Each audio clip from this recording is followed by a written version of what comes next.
Heavy is the head that wears the crown. That phrase couldn't have been spoken to a more appropriate person than for Cody Rhodes, his third WWE title reign. It looks like everyone is turning on him. Cody Rhodes has no friends. I thought Sting was bad. If you know, you know.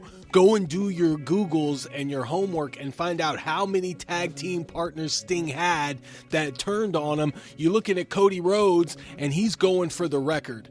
Everybody that he has befriended since coming back to the WWE has essentially turned on him. You want to go down the list?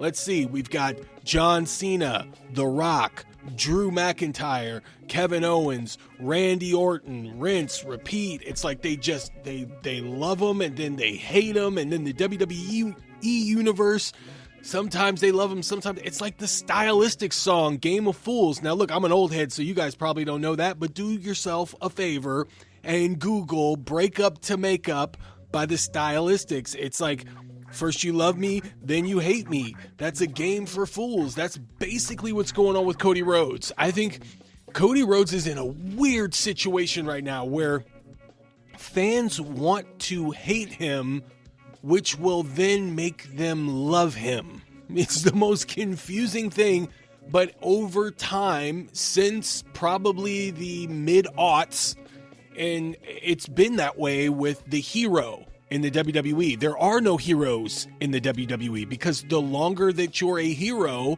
you become a villain. Same can be said for John Cena, Roman Reigns. Now it's Cody Rhodes. Anybody that has been propped up as QB1, as the top guy, as the head in charge of the main events, of running the WWE, they are always loved to the point that they become hated. The fans, this past Friday on SmackDown, they were not a casual audience. I've heard people say that these guys in Arizona were not smartened up. They were smartened up more than I think a lot of people realize. During the Drew McIntyre Jacob Fatu promo battle, the fans chanted Jacob Fatu and cheered Drew McIntyre. Go back and look at it. The crowd was behind Drew McIntyre more than Jacob Fatu during that promo. So to say that they're not smart, I think is a little disingenuous. That crowd knew more than just like what they had seen casually. They've been on the internet and they booed Cody Rhodes after Randy Orton turned on him at the conclusion of SmackDown. Now, of course, there was a line when Randy Orton had the steel chair and swung and hit Cody Rhodes. The crowd didn't cheer as loud. They also didn't cheer when Randy Orton pushed jelly rolls. So now this could follow them, of course, as it happens at times. This can become something that rolls over into other arenas, into other states, even into other countries, where the fans start to cheer Randy Orton because they're finally getting that form of Randy Orton that they've always loved. What we have gotten is kind of like this PC, kind of like filtered version of Randy Orton for a long time that really just was around because the crowd loved to cheer for his theme music. Now we're getting the Viper Randy Orton. Maybe we can thank Aleister Black for that, but I think what we're looking at is psychologically, and we got a hint of this during their contract signing. If you go back and watch, Randy Orton said, I was really hoping that I would get Drew McIntyre here. And I think what he was hoping when he would get Drew McIntyre was that he would have this animosity. He would have this reason to be this killer going into WrestleMania so that he can win his 15th world title.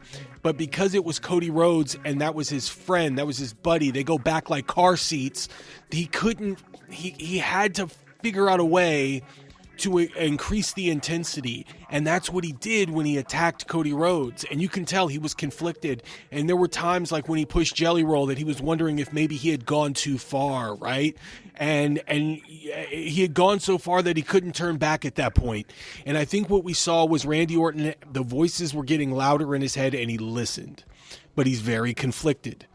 And that conflicted type of Randy Orton, to me, is the best type of Randy Orton. Now, if you go back and you look at his feud that he had with Triple H, when Triple H was a fan favorite, when he handcuffed Stephanie McMahon, when he RKO'd Beth Phoenix, go back and watch all that stuff. There was some inner turmoil going there with Randy Orton. He was wondering if maybe did he cross the line when he punt kicked Vince McMahon. These are all callbacks that I started to see the wheels turning in his head on Friday Night SmackDown in a very similar way. And I love that conflicted Randy Orton. And I think the crowd is going to be into that conflicted Randy Orton. But Cody Rhodes, he has no friends. Everybody that's his friend eventually turns on him. And I think if they're doing this intentionally, I think if done right, this is what could ultimately turn Cody. And I'm talking way down the line, like way, way, way down the line. Not anytime soon, right? Obviously, you don't want to do this anytime soon. Last year, it was John Cena that turned on him. This year, it's Randy Orton that turned on him. Before that, you had Kevin Owens attack him in a parking lot. Sami Zayn seems to be conflicted with with Cody Rhodes and wondering about his friendship. There was a point at last year when Cody Rhodes came out, and you can tell he was starting to snap, and it was due to his feud with Kevin Owens, and he didn't know if he could trust anybody. He said that people that are his friends are looking at his title. All of those people that were looking at his title have become enemies, and now you can add Randy Orton to that list. So because of that paranoia, because all of his friends have turned their back on him, that could lead to eventually, and like I said, this is way down the line, you guys. I'm not talking about by Saudi Mania even. They might go a couple of years before they can really pull the trigger on this if they stretch it out long enough, and this could be very effective. Someone, like a younger guy, like maybe Javon Evans, can look up to Cody and truly befriend him. And Cody can be conflicted and be a little paranoid because everybody that got close to Cody and that wanted to be his friend had turned on him. So maybe Cody gets it in his head that eventually this kid, this guy that says that he's my friend, that I think that I can trust, maybe the more that I open up, the more that I drop my walls, let my walls down, the more I am susceptible to an attack. So he decides to attack before he gets attacked. And I think that if that is the story that they're going to tell with Cody Rhodes, this is a phenomenal way to kick it off. Because I think we'd be at the midpoint to where he would actually go that route if that were to be the plan. So we're not at the beginning. We're far along on this journey. But from the middle to this apex, pun intended, of when Cody actually snaps, this is probably the genesis. This is the start. The engine is going now. And so eventually we get to that point. But there's got to be a young guy that that looks up to Cody, almost like a Hacksaw to Hulk Hogan or a Eugene to The Rock, a Mick Foley to The Rock. You know, somebody that looks up to Cody in a way that not only befriends him but respects him and wants to emulate, wants to get in his shoes, but not in a nefarious way, in a way to where he can carry the torch and eventually pass it on. And then Cody snaps on him. I think there's a really good story to eventually tell where Cody snaps because he's so paranoid that he can't trust anybody.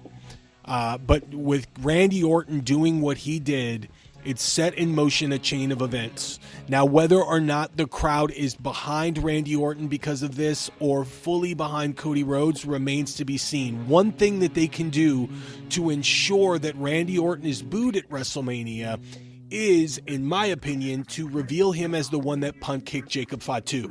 Now, I know Jacob Fatu is in the midst of a feud right now with Drew McIntyre, and it looks like that's going to be the match at WrestleMania, and that can still be the match at WrestleMania. All you have to do is have Randy Orton come out and say that he did it, and say that the reason why he did it was because he was trying to get all potential challengers out of the way so that he can get to the title because he's obsessed with winning the 15th world title.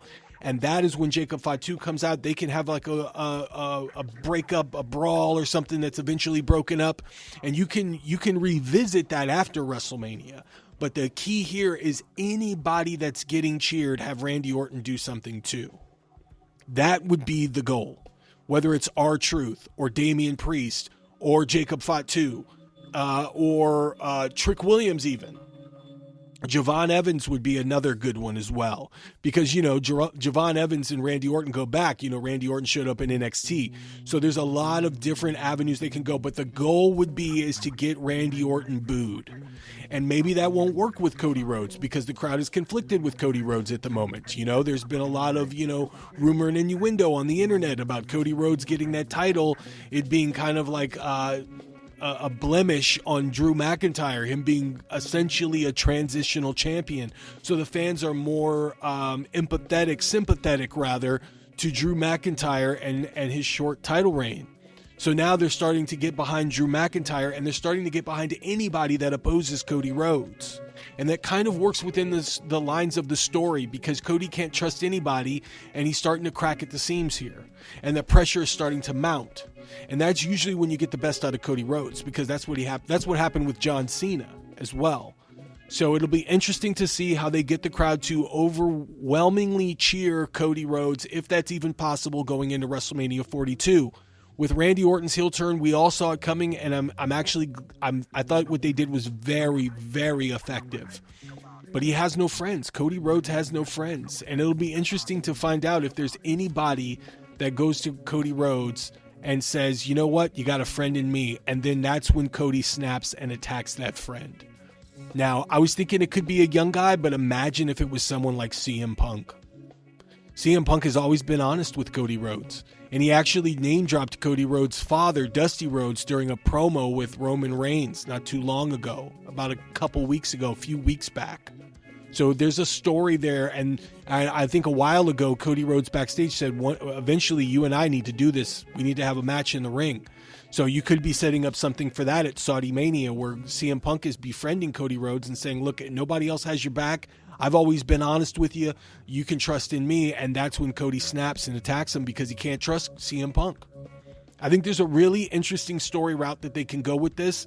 And I'm telling you, by the time you start to see that Cody Rhodes is actually becoming the true American Nightmare and starting to become a real bad guy, that is when the crowd is going to freaking erupt. Guaranteed, because they're going to want that. There's no heroes in the WWE anymore. Any hero is going to be vilified, and the bad guys win. That's just my thoughts on that, but you guys let me know what you think about that in the comment section down below. Go ahead and let me know what you thought of Randy Orton's turned into a bad guy. Do you think Cody Rhodes is going to be cheered at WrestleMania, or is this going to be an overwhelming reception for Randy Orton when he's going for his 15th world title? You guys let me know in the comment section down below. If you like this video and more, go ahead and hit the thumbs up and the subscription button, and don't forget to hit the notifications bell so that you know when I drop out of the portal of pro wrestling to hit you with some hotness. This is the Wrestling Old Head. Thanks for coming out, you guys. I'll see you in the next one.